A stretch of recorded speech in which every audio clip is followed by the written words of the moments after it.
कांग्रेस प्रवक्ता सुप्रिया श्रीनेत ने तंज कसते हुए सीएजी को देश विरोधी, मोदी विरोधी संस्था बताया। उन्होंने कहा कि ये संस्था इंटरनेशनल साजिश का शिकार है।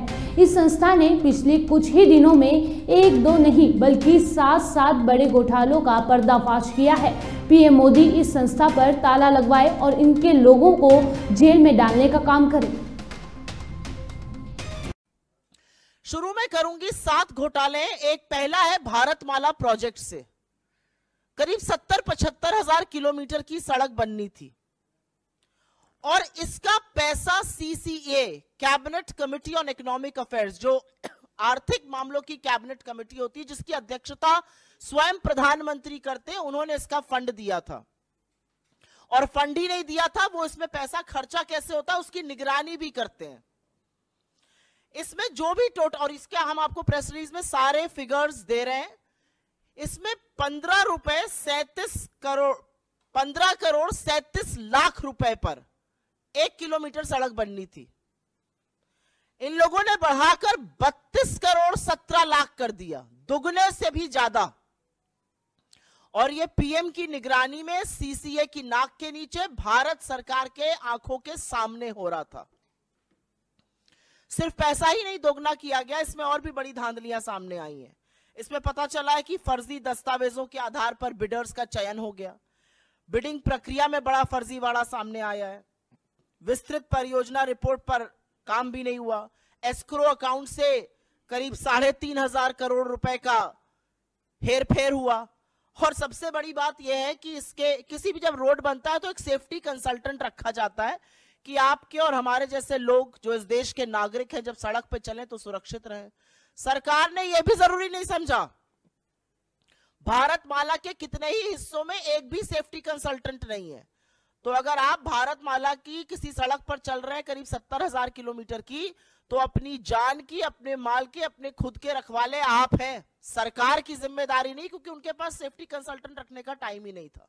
तो भारतमाला में दुगनी करी लागत और हर तरह के फर्जीवाड़ा करके भगवान जाने किसको किसको ये टेंडर दिए गए, जिन्होंने सेफ्टी कंसल्टेंट्स तक नहीं रखे। एस्क्रो अकाउंट से हेराफेरी हुई। फिर यही द्वारका एक्सप्रेसवे में स्वीकृत लागत जो थी वो करीब 18 करोड़ प्रति किलोमीटर थी। सरकार का कहना है बहुत बढ़िया बना है द्वारका एक्सप्रेसवे। अच्छी बात है, बनना अच्छा भी चाहिए। उसकी कीमत 250 करोड़ प्रति किलोमीटर हो गई। कहां 18 करोड़ प्रति किलोमीटर स्वीकृत और कहां 250 करोड़ प्रति किलोमीटर। और आप ये सोचिए कि 2 किलोमीटर बनाने में 500 करोड़ खर्चा हो गए और उस 500 करोड़ में मंगलयान पहुंच गया। यह सरकार की असलियत है। मंत्रालय ने एक एक्सप्लेनेशन इशू किया, वो सवाल और उजागर करता है। क्या बन गया भाई ऐसा?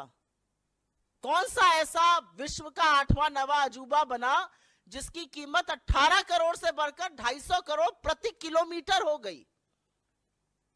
अब ऐसा हाईवे बना होगा जिसमें आप चेहरा देख सकते होंगे, अन्यथा तो इतना कीमत बढ़ना बड़ा मुश्किल का काम है।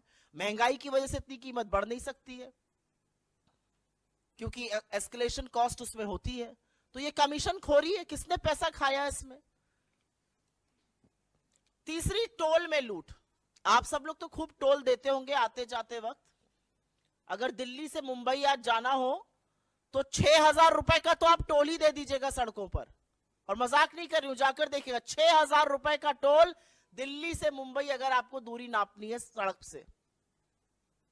एनएचएआई का रूल है कि अगर टोल के पास या टोल वाली जो सड़क है उस पर कंस्ट्रक्शन होता है तो टोल की कॉस्ट 75% कम होगी। ऐसा नहीं किया गया। मात्र 5 टोल बूथों का, मात्र 5 टोल प्लाजा का सीएजी ने एक रैंडम ऑडिट किया और उसमें पता चला कि करीब करीब 132 करोड़ रुपए अवैध वसूल लिए गए लोगों से। ये मात्र 5 टोल प्लाजाओं की बात कर रही हूं। अगर पूरे देश के टोल प्लाजाओं का ऑडिट हो जाए तो सोचिएगा कितना लाखों करोड़ों का गबन हुआ है। और सड़क पे कौन चल रहा है? सड़क पे धन्ना सेठ चल रहे हैं या आप जैसे और हमारे जैसे मध्यम वर्ग, निम्न मध्यम वर्ग, गरीब लोग चल रहे हैं बसों से, गाड़ियों से। और वो सारा कॉस्ट निकालता है। तो 132 करोड़ तो टोल में लूटे, और एक और ऑडिट में पता चला है कि करीब 135 करोड़ एनएचएआई ने राजस्व का नुकसान किया। एक कंसेशन अग्रीमेंट होता है वो कर करके। आयुष्मान भारत, पूरे वक्त लोकसभा में यही सुनाई दे रहा था, हर जगह प्रधानमंत्री इसकी बात करते हैं। ये तो घोटालों का योजना निकली। आयुष्मान भारत में 7.5 करोड़ लोगों का, 7.5 लाख लोगों का, सॉरी, एक नंबर से रजिस्ट्रेशन हुआ है। आप किसी भी आधार सेंटर जाइए, किसी भी आयुष्मान सेंटर जाइए, वो सबसे पहले आपसे आपका फोन नंबर पूछते हैं। एक नंबर से 7.5 लाख लोगों का रजिस्ट्रेशन। और यही नहीं, आयुष्मान भारत के तहत 88,760, मोटा मोटा 88,000 मान लीजिए, उन रोगियों का भुगतान हुआ है जिनकी मृत्यु हो चुकी थी। मृत लोगों का इलाज दिखाकर क्लेम क्या भुगतान हुआ है। अब ये किसके पास गया है ये नहीं पता, लेकिन लाभार्थी के खाते में तो ये बिल्कुल नहीं गया है। 88,000 मृत लोगों के फ्रेश इलाज का क्लेम दिखाकर उस पर धांधली हुई है। और जैसा कि मैंने आपको बताया, 7.5 लाख लाभार्थी एक नंबर से जुड़े हैं। इनफैक्ट अगर आगे डेटा देखिए तो करीब करीब 1 करोड़ 24 लाख जो हैं वो मात्र कुछ फोन नंबर से जुड़े हुए हैं। भगवान की बात ना हो ऐसा कैसे हो सकता है? और वो राम जो सबके आराध्य है। अयोध्या में एक भव्य राम मंदिर बन रहा है। जमीन में जितनी दलाली भारतीय जनता पार्टी के नेता, एसडीएम, कानूनगो सब मिलकर कर सकते थे, बड़े बड़े नेता, ट्रस्ट के लोग, वो तो खूब हुई। वो आप लोगों ने देखा, और सरकार की बेशर्मी कह लीजिए या थेथराई कह लीजिए, एक शब्द उस पर बोला नहीं गया। अब पता चल रहा है कि अयोध्या डेवलपमेंट प्रोजेक्ट में भी खूब धांधली हो रही है। और धांधली ऐसी वैसी नहीं हो रही है। पैसा जो जनता का है वो जा रहा है ठेकेदारों के गल्ले में, अनुचित लाभ पहुंचाया जा रहा है। ऐसे ऐसे ठेकेदारों को जीएसटी का भुगतान हो रहा है जिनका रजिस्ट्रेशन कैंसिल हो चुका है। सिंचाई विभाग ने तो ऐसे लोगों को ठेका दे दिया जो अयोग्य थे। जो कार्यान्वयन एजेंसी है उत्तर प्रदेश राजकीय निर्माण निगम, उन्होंने परफॉर्मेंस गारंटी का एक पैसा होता है जो ठेकेदारों से जमा कराना होता है, वो तक जमा नहीं कराया। तो ये तो भगवान के नाम पर लूट मची हुई। पहले जमीन की धांधली में सस्ते में जमीन लेकर महंगे महंगे दामों में ट्रस्ट को बेचकर खूब पैसा कमाया इन तथाकथित राम भक्तों ने।